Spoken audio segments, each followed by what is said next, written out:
Sindikat penggelapan mobil di Bandara Ngurah Rai diotaki ibu rumah tangga asal Buleleng. Sindikat penggelapan mobil yang meresahkan pemilik rental di kawasan Bandara Ngurah Rai, Badung, berhasil dibongkar oleh kepolisian. 5 orang pelaku tindak pidana tersebut pun diringkus.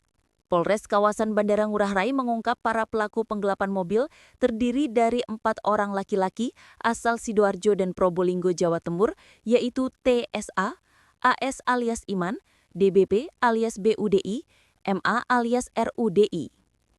Selain itu, seorang ibu rumah tangga berinisial NPOS alias Rere asal Buleleng.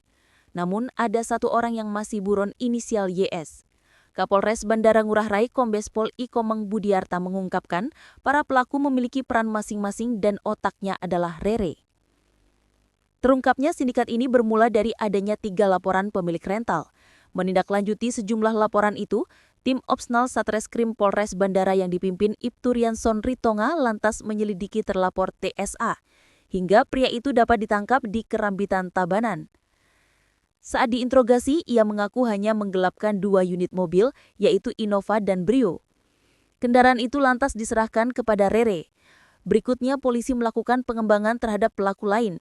Dari hasil pemeriksaan, Rere mengaku dirinya menyuruh Iman merekrut pemetik atau penyewa mobil, yaitu TSA. Kendaraan yang dipetik pun diserahkan kepada BUD untuk dibawa ke Sidoarjo, Jawa Timur. Wanita parubaya ini mendapat keuntungan sebesar 20 juta rupiah per unit. Atas perbuatannya, para pelaku terancam hukuman 4 tahun hingga maksimal 9 tahun penjara. Berkaca dari kasus ini, Kombes Pol Budiarta memberikan imbauan kepada masyarakat atau para pemilik rental mobil untuk lebih berhati-hati dan teliti dalam proses verifikasi penyewa.